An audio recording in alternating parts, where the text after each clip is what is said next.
Dobrý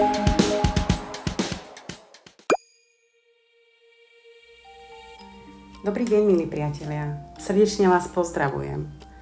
Rozhodla som sa vyskúšať taký experiment a moje skúsenosti zdieľať s vami nielen cez články, ale aj cez hovorené slovo.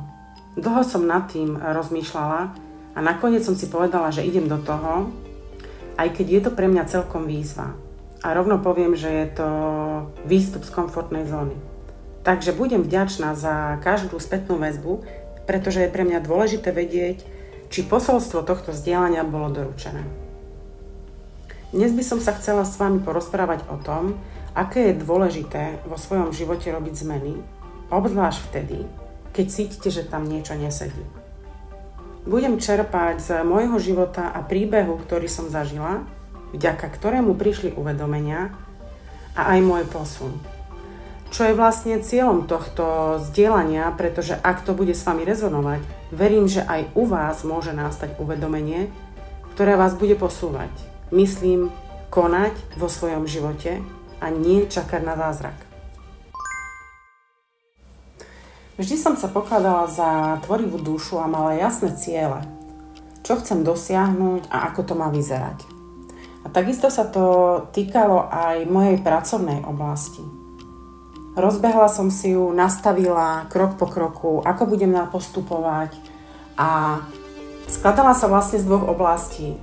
Vždycky som teda mala oblasť, ktorú som rozvíjala ako svoju vlastnú a potom som vždycky ešte fungovala na externých ponukách, vždycky som dostala nejakú ponuku a fungovala som v podstate v dvoch smeroch.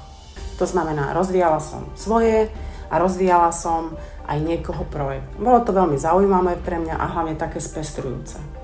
Ale v istých momentoch sa mi začalo diať, že tá moja pracovná cesta sa tak nejako zastavila. Dlho som si to ani neuvedomovala a vlastne tým pádom ani tomu nevenovala pozornosť. Až do momentu, keď sa to opakovalo,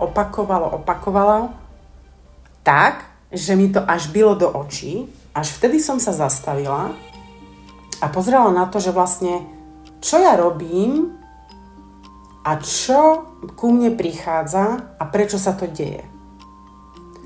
Prvý moment, keď som sa tak úplne len prvoplánovo nad tým zamyslela, prišlo ku mne, že toto je nejaký opakujúci sa cyklus.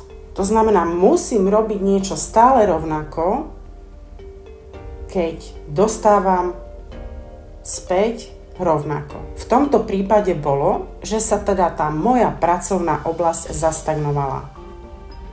Pritom ja som mala pocit, že obidvom oblastiam, to znamená aj mojej, aj tej externej spolupráci, dávam rovnakú energiu. Aspoň v ten moment som to vnímala. To znamená, nemala som pocit, že ja dávam menej svojej ceste pracovnej ako externej.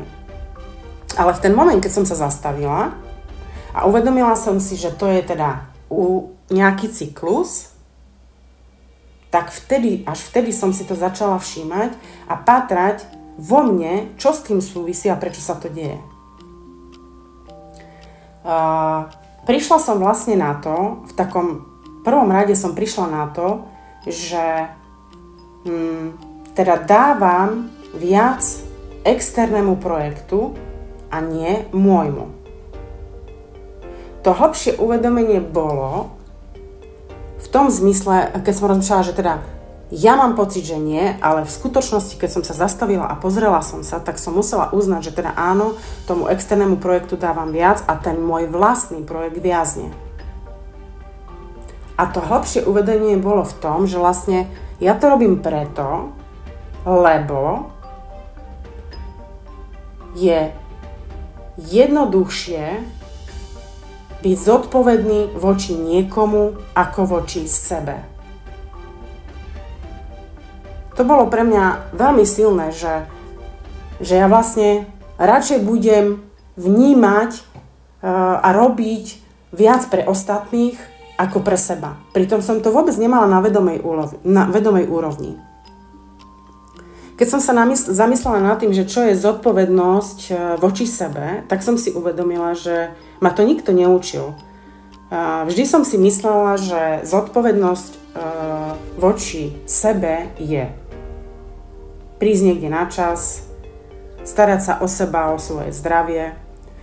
Nikto mi nepovedal, že zodpovednosť voči sebe začína už tým, ako o sebe myslím.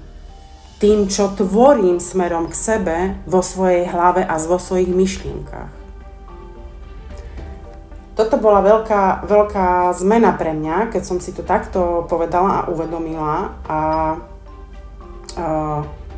pozorovala tú svoju hlavu, že čo sa v nej deje, že čo v nej tvorím.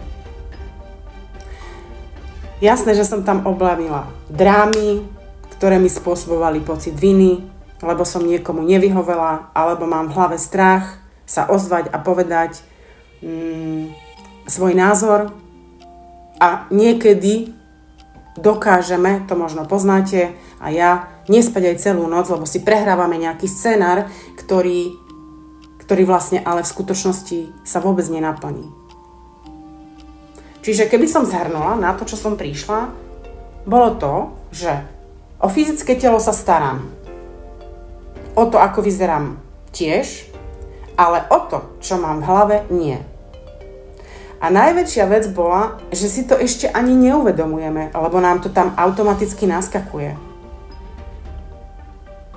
A vlastne to, ako o sebe myslíme, to, čo nosíme v hlave smerom ku sebe, je vlastne tá najskutočnejšia a najväčšia zodpovednosť voči sebe, ktorú máme. Skúste sa zamysleť, že koľko myšlienok venujete sebe vo svojej hlave a koľko ostatným. Ja som bola veľmi prekvapená. Skúste si urobiť taký experiment. Toto bolo moje najhlbšie poznanie v tom procese, kedy som hľadala, že čo mi brzdí môj biznis. Vzorec, v ktorom idem, ktorý sa volá zodpovednosť voči sebe, je menšia ako voči ostatným. Takže keď to zhrniem, pravidelné opakovanie sa situácie, to znamená cyklenie. Objavenie vzorca správania, zodpovednosť voči ostatným je viac ako voči sebe a uvedomenie o tom, ako v hlave myslím o sebe, ma priviedlo k pochopeniu, prečo moja pracovná oblasť stagnuje a nerozvíja sa. Bolo to, že wow, pretože toto by ma nenapadlo ani vo sne. Takže začala som v prvom rade na tvrdo kontrolovať svoje myšlienky. Ako náhle som zachytila myšlienky, ktoré ma spochybňovali, venovali sa niekomu alebo niečomu, čo nebolo pre mňa prospešné a zaťažovalo ma to, vedome som tam vložila novú myšlienku. Takto som trénovala a oslabovala automatickú myseľ, ktorá ma riadi a rozvíjala vedomú myseľ, ktorú riadím ja. To bola prvá vec. Za druhé, po uvedomení vzorca, teda zodpovednosť voči ostatným je viac ako voči sebe, som si oveľa ľahšie a natvrdo, bez výhovoriek, nastavila hranice voči externým spoluprácam. A toto som v podstate disciplinovane dodržiavala a ako bonus toho všetkého bolo, že som zacítila sama v sebe pocit, že si samu seba viac vážim. Inak povedané, moja sebahodnota, sebavedomie narástli. Bol to fakt dobrý pocit. Máte pocit, že ste slobodní a že ste vzrástol. Ten pocit mi dal schopnosť oprieť sa o seba a istotu, že proste všetko zvládnem, že to dokážem. A týmto by som to zakončila. Milí priatelia, tak sme na konci môjho prvého zdieľania. Ja pevne verím, že vám pri počúvaní niečo cinklo a spojilo sa to s vami. Budem rada, keď mi napíšete, čo sa s vami spojilo a čo vám s vami rezonovalo. Takže kľudne píšte a zdieľajte a ja sa budem na vás tešiť pri ďalšom zdieľaní. Krásne dni vám ešte prajem.